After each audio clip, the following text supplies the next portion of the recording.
এবার চোখ রাখছি খেলার দিকে, কারণ সামনেই রয়েছে প্রথম ডিভিশন লিগ ফুটবল ম্যাচ এবং তার আগেই যে খবর উঠে আসছে যে গুরুতর অসুস্থ হওয়ার কারণে রাজ্য ছাড়লেন ফরওয়ার্ডের কোচ। গুরুতর অসুস্থ হয়েছেন ফরওয়ার্ড কোচের ভাই, এবং ভাই অসুস্থ হওয়ার কারণে এবার রাজ্য ছাড়লেন ফরওয়ার্ড কোচ।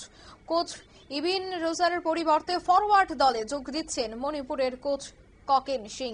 আইএফএর স্বীকৃতিকে মান্যতা দিয়ে লেভেল কোচকে নিয়ে মাঠে নামছে ফরওয়ার্ড। বিস্তারিত সে বিষয়ে জানবো। টেলিফোন লাইনে যুক্ত হয়ে গেছে ক্রীড়া সাংবাদিক বিপ্লব চন্দ্র। বিপ্লব, না ঠিক কি জানতে পারছো?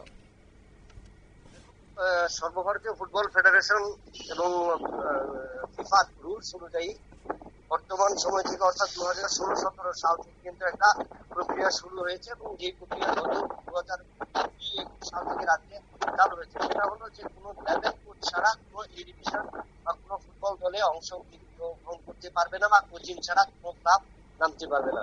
এই প্রক্রিয়া যখন চালু হয়েছিল সেই প্রক্রিয়াতে এবছর কিন্তু ইডেন রোজ যোগ দিয়েছিলেন ফরওয়ার্ড ক্লাবে, কিন্তু গতকালকেই আচমকা ইডেন রোজের ভাই মারাত্মক দুর্ঘটনায় গুরুতর আহত হন এবং তাকে কিন্তু রাজ্য ছাড়তে হয়। এবং এই তড়িঘড়ি রাজ্য ছাড়ার কারণে কিন্তু অনেকটাই কোচবিহীন হয়ে পড়ে ফরওয়ার্ড ক্লাব, এবং যার কারণে মণিপুরের কোকিং সিংকে কিন্তু তড়িঘড়ি ফরওয়ার্ড ক্লাবের কোচ হিসেবে নিযুক্ত করা হলো। এবং কোকেন সিংকে নিয়েই কিন্তু আজ এবং কিংবা আগামীকাল সকালের মধ্যেই ফরওয়ার্ড ক্লাব নিজেদের কোচিং শুরু করবে। কারণ সেটা রয়েছে যে ফুটবল সংস্থার নিয়ম এবং রাজ্য ফুটবল সংস্থা এবং সর্বভারতীয় ফুটবল ফেডারেশনের যে নিয়ম, সেই নিয়মটাকে কিন্তু মান্যতা দিতে হলো।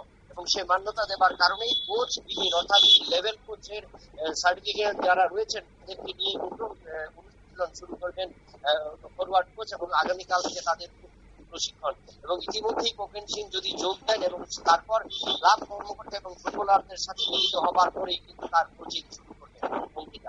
ধন্যবাদ। অর্থাৎ কোচ ইবিন রোজারের পরিবর্তে এবার ফরওয়ার্ড ক্লাবের কোচ কিন্তু নয়া কোচ আসছে মণিপুর থেকে, সে কথা এখনো পর্যন্ত জানা গেছে। নিয়ে নিচ্ছি ছোট্ট একটি বিজ্ঞাপন বিরতি, সঙ্গে থাকুন।